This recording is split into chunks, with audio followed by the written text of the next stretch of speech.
Orang yang zuhud beramal sedikit, sembahyang 2 rakaat, tapi ganjarannya, nilainya di sisi Allah mahal. Sedangkan orang yang gemar duniawi, walaupun dia sembahyang 100 rakaat, tetapi nilainya murah.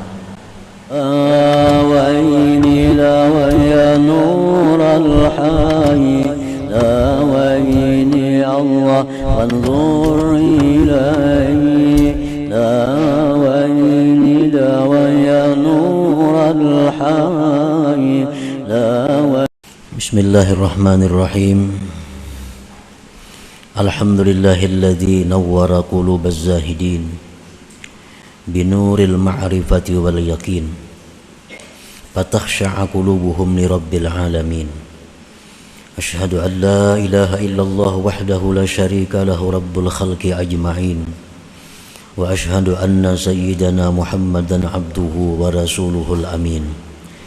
Allahumma salli wa sallim ala sayyidil awwalin wal akhirin imamiz zahidin al arifin sayyidina maulana Muhammadin sayyidil anbiya wal mursalin wa ala alihi wa sahbihi wa dzurriyyatihi wa atba'ihi ila yaumiddin, amma ba'du.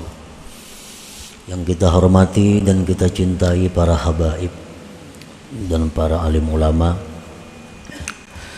para muhibbin, hadirin hadirat rahimakumullah. Alhamdulillah, kita panjatkan syukur kehadirat Allah subhanahu wa ta'ala, yang mana pada malam hari ini di tempat yang penuh berkah dan rahmat ini kita dikumpulkan bersama-sama. Salawat dan salam keharibaan junjungan kita Nabi besar Muhammad sallallahu alaihi wasallam dan kepada seluruh keluarga, para sahabat, zurriyat dan pengikut beliau sampai hari akhir. Para muhibbin rahimakumullah, al-hikmatul khamisatu wal arba'un minal hikamil ataiyah. Qala al-imam Ahmad ibnu Athaillah Sakandari rahimahullah wa nafa'ana bi'ulumih. Hikmah yang ke-45 dari kitab Al-Hikamil Ataiyah, berkata Imam Ahmad bin Athaillah As-Sakandari rahimahullah, ma qalla amalun baraza min qalbin zahid wala kathura amalun baraza min qalbin ragib. Artinya, tidaklah sedikit amal ibadah yang terbit daripada hati orang yang zuhud, dan tidaklah banyak amal ibadah yang terbit daripada hati orang yang gemar kepada duniawi. Itulah terjemahnya hikmah yang ke-45 ini. Ibadatul zahid wa in qalla bil hissi katsirun bil ma'na was thawab wa ibadatur ragib wa in katsura bil hissi qalilun bil ma'na was thawab. Artinya, ibadah dari orang yang zuhud, ibadat dari orang yang zuhud, sekalipun sedikit kelihatannya, tetapi banyak pada makna dan pahalanya. Orang zuhud itu beramalnya sedikit saja, tapi pahalanya banyak, nilainya tinggi. Wa ibadatur ragib, dan ibadat dari orang yang gemar dunia, sekalipun ibadat itu banyak kelihatannya, tetapi sedikit pada makna dan pahalanya. Nah, itulah penjelasan daripada hikmah yang ke-45 ini. Orang yang zuhud beramal sedikit, sembahyang 2 rakaat, tapi ganjarannya, nilainya di sisi Allah mahal. Sedangkan orang yang gemar duniawi, walaupun dia sembahyang 100 rakaat, tetapi nilainya murah, hampir-hampir bisa kada berharga di sisi Allah Subhanahu wa ta'ala. Wadzalik li'anna qalbaz zahid farigun anis syawagili wasyawagi bisarifah anil hudur wal khusyu' wa bihi ma yurja qabulul a'mal indallahi ta'ala wa kaifa yakillu amalun yutaqabbalu. Sebabnya kenapa ibadah orang yang zuhud itu walau sedikit tapi mahal harganya, nilainya, banyak pahalanya? Karena hati orang yang zuhud itu lapang dari kesibukan, kegemaran yang memalingkan dari hadir dan khusyuk. Dengan hadir dan khusyuk itu diharapkan amalnya diterima Allah. Dan bagaimana dikatakan sedikit kalau amal itu diterima di sisinya. Nah, itu sebabnya kenapa ibadah orang zuhud itu larang, Tuhan menghargai. Karena hati mereka itu sewaktu beribadah kepada Allah, hati mereka hadir dan khusyuk. Hati mereka kosong dari pikiran-pikiran duniawi yang memalingkan daripada kekhusyuan itu. Wa qalbur ragib mashhunun bisyawagil wasyawagib wal khawatir as-sarifati anil hudur wal khusyu' wa bi'adamihi makaifa yurjal qabul. Sedangkan hati orang yang gemar dunia itu dipenuhi dengan kesibukan, kegemaran, geritik-geritik yang memalingkan dari hadir hati dan khusyuk. Jadi orang yang gemar dunia itu, mereka beribadah itu hanya jasmani,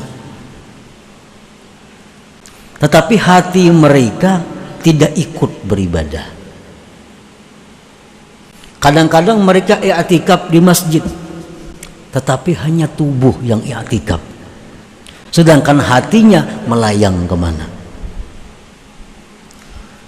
Hanya ibadah jasmani, dan jasmani ini murah karena akan hancur. Mereka membaca Al-Quran, tetapi hanya zahirnya mereka baca Al-Quran, sedangkan hati, tempat yang mana Allah menilai itu, hatinya terbang, tidak di hadapan Al-Quran. Nah, itulah yang menyebabkan ibadah mereka itu murah harganya, bahkan bisa tidak berharga. Wa bi'adamihima, dengan tiada hudur, tiada khusyuk, kaifa yurjal qabul, bagaimana diharapkan diterima Allah Subhanahu wa ta'ala. Nah, para muhibbin rahimakumullah, Allah Subhanahu wa ta'ala tidak memandang kepada tubuh kita, tidak memandang kepada kuatnya kita, tidak memandang kepada bungasnya kita, tidak memandang kepada pakaian kita, tetapi yang Allah pandang adalah hati mereka. Nah, hati dahulu dipandang Tuhan. Inilah yang mahal harganya, ini yang larang nilainya.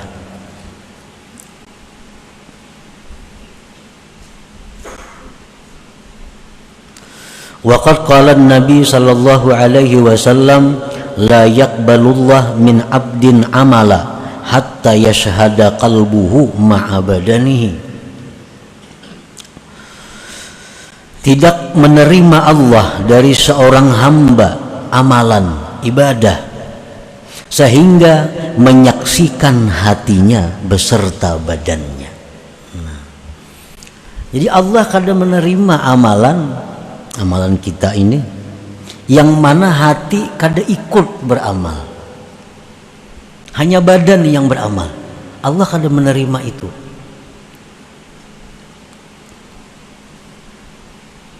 hatta yashhada qalbuhu ma'a badanihi, sehingga hatinya menyaksikan beserta badannya.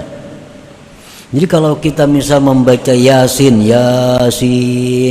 nah mata kita ke Yasin, mulut kita Yasin, hati kita pun Yasin. Nah ini ngarannya hati menyaksikan beserta badan. Nah itu yang bisa diterima oleh Allah Subhanahu wa ta'ala. Qala Nabi sallallahu alaihi wasallam, kam min qa'imin hazzuhu min salatihi at-ta'abu wan nasab arada bihil ghafil. Berapa banyak orang yang berdiri sembahyang, tetapi ujar Nabi, bagiannya dari sembahyang itu cuma lapah dan susah payah. Berdiri semalaman sembahyang, tapi kada dapat apa-apa, hanya dapat lapah uyuh. Nah, Nabi menghendaki dengan ini adalah orang yang ghafil, orang yang lalai, orang yang lupa.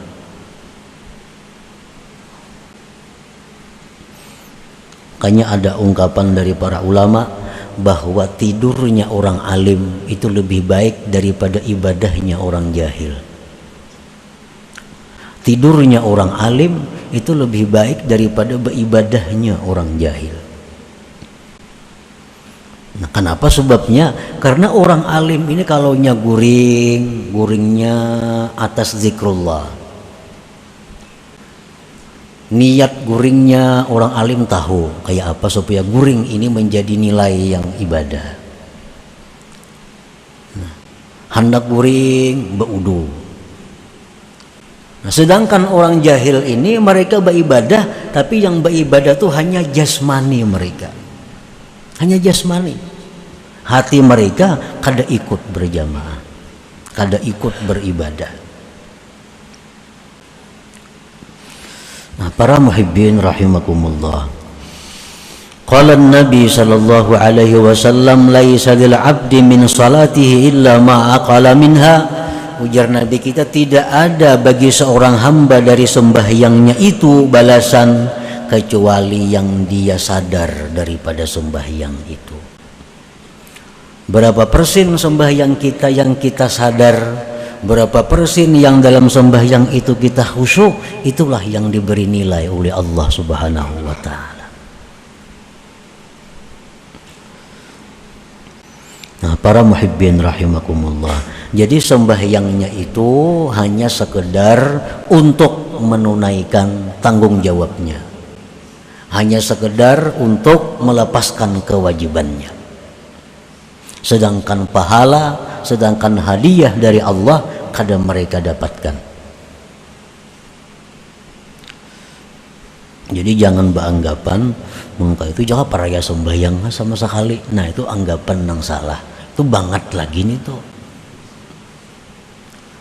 Mengpajang kada khusyuk juga sembahyangnya paraya sembahyang berpahala kada. Nah ini berat lagi. Sembahyang itu adalah menunaikan kewajiban kita. Dengan adanya sembahyang itu kita sudah terlepas dari siksa. Perkara berpahala kada berpahala itu perkara lain, tergantung bagaimana kita melaksanakan sembahyang itu. Nah, sama halnya ujar seorang raja, ujar raja, tiap-tiap rakyat isuk mesti datang ke istana membawa wadai. Bila kada membawa wadai datang ke istana dihukum. Maka rakyat ini berbundung-bundunglah esok hari membawa wadai. Tugasnya membawa wadai. Nyamankah wadainya, nang kada kah, nang manis kah, nang pahit kah, nang masam kah. Pokoknya bila datang ke istana membawa wadai, kada dihukum. Perkara raja ini memberi hadiah, memberi ucapan terima kasih, tentu kepada wadai nang nyaman. Nah, dirasai raja wadainya pahit. Rasai ini kamasinan, rasai ini kada nyaman. Itu kada diberi raja apa-apa. Cuma dia selamat kada dihukum karena sudah ma'atar wadai ke istana. Perkara dapat hadiah, raja kada memberi hadiah. Nah demikianlah sembahyang kita. persembahan kita kepada Allah Subhanahu wa taala. Dengan sembahyang itu kita kada akan dihukum. Tetapi apakah sembahyang itu mendapatkan faidah, mendapatkan hadiah dari Allah, tergantung sembahyangnya.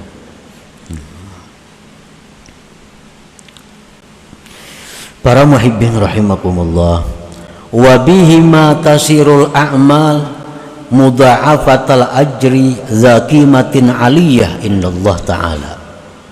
Dengan hudur dan khusyuk, jadilah amal itu dilipat gandakan pahalanya, punya nilai yang tinggi di sisi Allah Subhanahu wa ta'ala.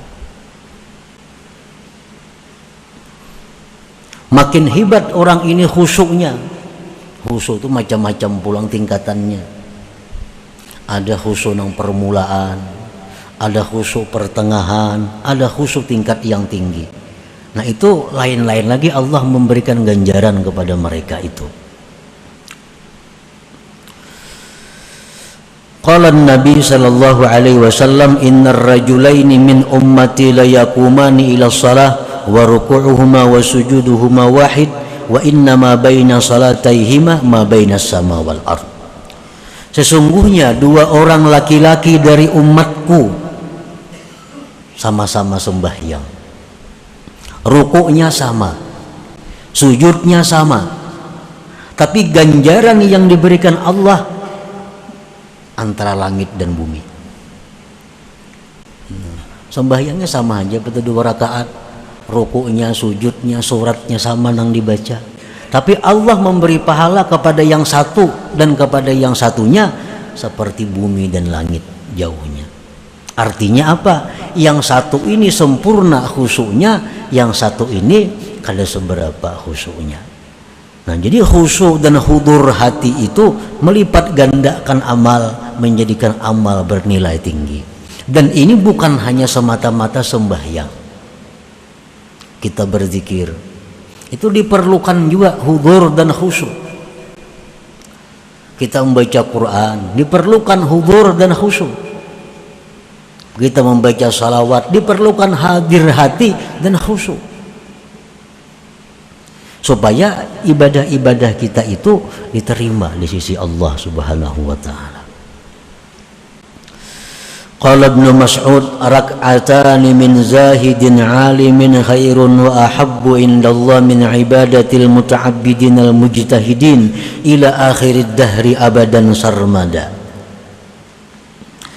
Berkata Ibnu Mas'ud radhiyallahu an, 2 rakaat dari orang yang zuhud, yang alim, lebih baik, lebih disukai di sisi Allah dari ibadah orang yang beribadah sampai sepanjang masa. Orangnya zuhud, dengan sebab zuhud ini lalu hatinya kosong dari selain Allah. Sembahyangnya lalu inya sadar, sembahyangnya itu dia hadir 2 rakaat saja, nilainya lebih daripada orang yang beribadat sampai hari kiamat. Nah, 2 rakaat saja. Makanya tadi ujar Imam Ahmad, maqalla amalun baraza min qalbin zahid, tidak sedikit, artinya tidak sedikit, banyak apabila amal itu timbul dari hati orang yang zuhud, dan amal itu sedikit bila mana timbul dari hati orang yang gemar kepada dunia. Nah, para muhibbin rahimakumullah, qala ba'dul ulama ar-ragibu fid dunya qalbuhu ghafilun 'anillah walau kana yaqulu Allah Allah 'ala dawam.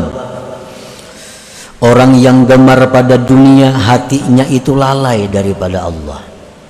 Karena hati kita ini selalu mengingat apa yang dia cintai. Itu sudah pasti. Hati kita ini selalu mengingat dengan orang yang dicintainya.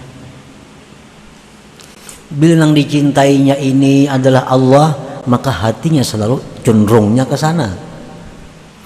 Bila yang diingat ini adalah duniawi, maka hati pun cenderungnya kepada duniawi. Jadi hati kita ini cenderungnya kepada yang dicintainya.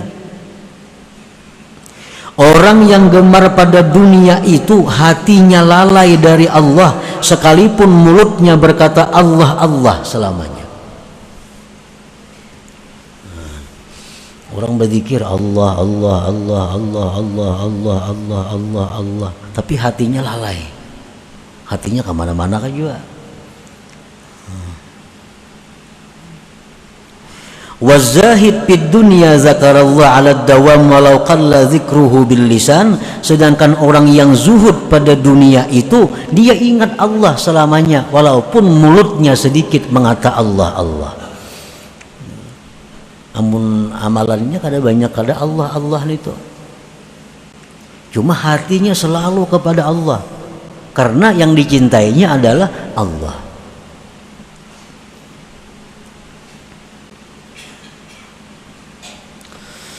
Wa ma masalu ibadati zahid ma'a qillatiha bil hissi wa kathratiha bil ma'na wa ibadati ragib ma'a kathratiha bil hissi wa qillatiha bil ma'na illa karajulaini ahdaya lil malik ahaduhuma ahdaya qutatan sabiyatan saghiratan wal akhar ahda sakhratan kabiratan kasirah fala syakka annal malik yaqbalu yaqutatan wa yukrimu muhdiyaha wa yaruddu sakhratan kabiratan katsirah wa yuhinu muhdiyaha.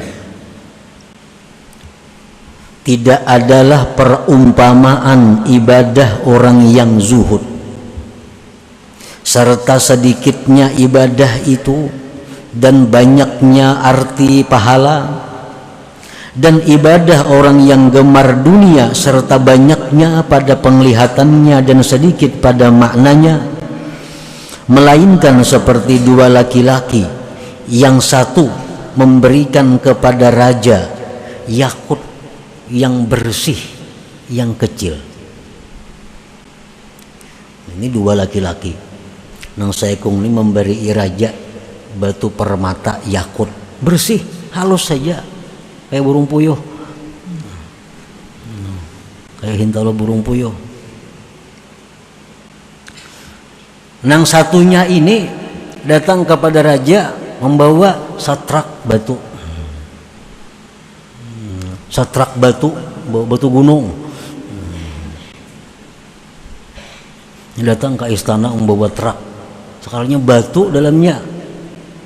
Ada nang saya kung datang belimbay aja dalam kantong aja, kayak kalau burung puyuh tapi yakut. Nah, maka tidaklah ragu-ragu bahwa raja itu pasti menerima yakut dan memuliakan orang yang memberi hadiah itu. Dan raja menolak batu dibawa ke istana, batu gunung bapak dibawa ke istana. Raja menolak itu dan menghinakan orang yang membawa hadiah itu. Nah, inilah perumpamaan ibadah orang yang zuhud itu 2 rakaat, inting aja, sedikit aja, tapi laksana yakut.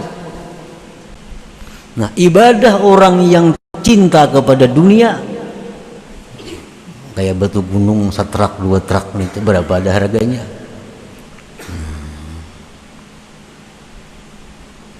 Nah, itulah perumpamaan ibadah dari manusia yang dipersembahkan kepada Allah Subhanahu wa taala.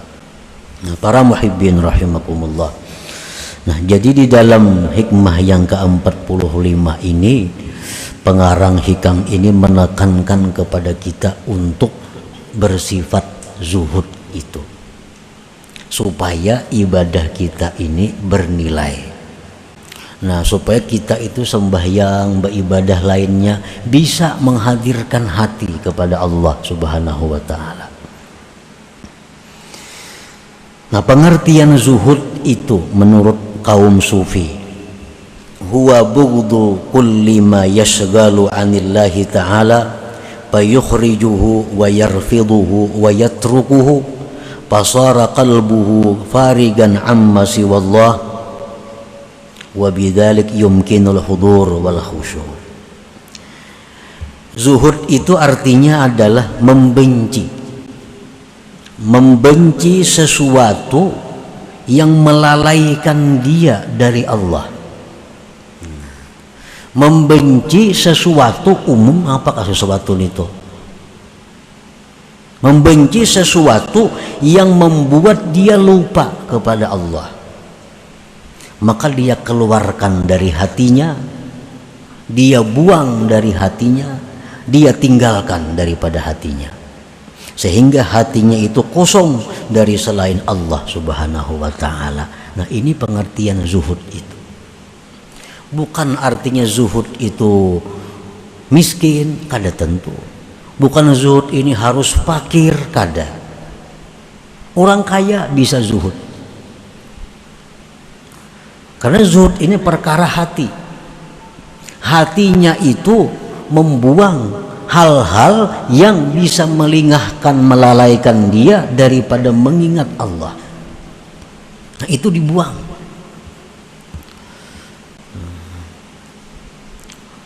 Umpamanya kita membaca Quran atau kita sembahyang, kita ini hendak khusyuk, hendak hadir hati kita nih, Allahu Akbar sembahyang. Nah, dalam sembahyang ini timbulan macam-macam, macam-macam timbulan itu ini. Nah, berarti nang timbulan-timbulan itu yang menyebabkan kita lengah. Nang timbulan-timbulan itu yang menyebabkan inya lalai. Nah, nang timbulan itulah nang satu persatu kita kurangi. Nah, itu nang kita buang dari hati kita sedikit demi sedikit. Nah, itu pengertiannya zuhud. Seperti salah seorang sahabat Nabi, dia sembahyang di sebuah kebun. Sembahyang di kebun. Di waktu sembahyang, nah dia melihat kebun begitu indah, mulai berbuah. Akhirnya sembahyang kada ingat lagi 2 rakaat kah 3 rakaat kah. Nah, selesai sembahyang, laki-laki sahabat Nabi ini datang kepada Rasulullah SAW dan beliau menyatakan bahwa kebun itu, wahai Rasul, ulun wakafkan karena Allah Subhanahu wa taala. Nah, ini artinya membuang sesuatu yang membuat kita lengah, yang membuat kita lalai. Nah, jadi apa-apa yang biasa muncul di hati kita, pikiran duniawi, nah itu jangan dihiraukan lagi, karena itu yang membuat kita lengah. Nah, para muhibbin rahimakumullah, jadi bukan berarti zuhud itu kita harus membuang harta seluruhnya, bukan. Yang penting kita mengusahakan, melatih diri supaya dalam sembahyang, dalam ibadah, bahwa hati kita itu kadang mengingat kepada itu. Jakanya kalau kita diatur nih, nah, kita sembahyang ini di masjid. Nah, di masjid semuaan, awak di masjid, hati di masjid, mata di masjid, telinga di masjid. Nah, kalau kita rahatan membaca Quran, semuaan kita membaca Quran. Nah, itu nang bisa mengolah kita khusyuk. Itu nang ngarannya kita hadir hati. Selama hati kita ini terpisah dari badan kita, kemana hati itu hinggapnya? Nah, di situ nang perlu kita latih, nang perlu kita tinggalkan sedikit demi sedikit. Nah, selama kita masih mengingun itu, memelihara itu, kita akan bisa khusyuk, akan bisa hadir dalam setiap ibadah kita. Dan ibadah kita akan bisa bernilai tinggi, bernilai besar di sisi Allah Subhanahu wa taala. Nah, para muhibbin rahimakumullah, ada usaha kita. Usaha kita ini nang kada kita pikirkan, tapi hasilnya bagus. Padahal kita kada suah memikirkan usaha itu. Hari-hari berjalan normal, duit masuk, barang jalan, pikiran kita kada mengarah ke sana. Nah, ini usaha yang diberkati Allah. Ada usaha yang kada diberkati Allah, pikiran tak arah ke sana, jadi duit maka kada. Berapa bulan udah mikirkan usaha nih, sembahyang di bawah sembahyang, membaca Quran, sampai setahun dah belum ada keuntungannya lagi.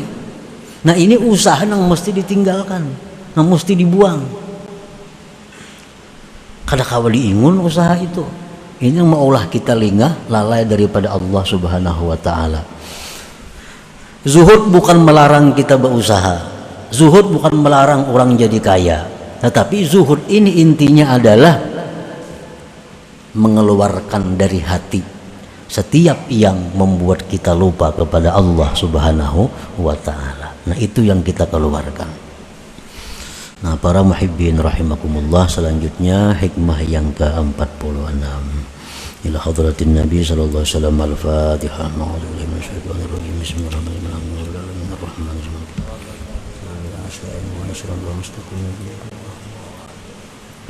يا الله بها يا الله بها يا الله بحسن الخاتمة يا الله بها يا الله بها يا الله بحسن الخاتمة يا الله بها يا الله بها يا الله بحسن الخاتمة فيا أيها الرجل منه شفاعة صلوا عليه وسلموا تسليما. اللهم صل وسلم وبارك عليه. ويل يوم نور الحق يا ويل يا الله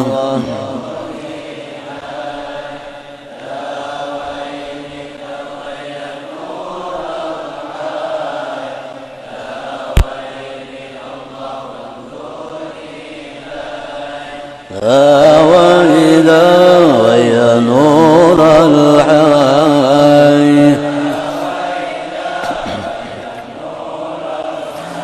يا مكرم أنت المحبوب لأجلك نلنا المطلوب يا مكرم أنت المحبوب لأجلك نلنا المطلوب داوي داوي يا نور الحي داوي داوي يا نور الحي داوي يا نور الحي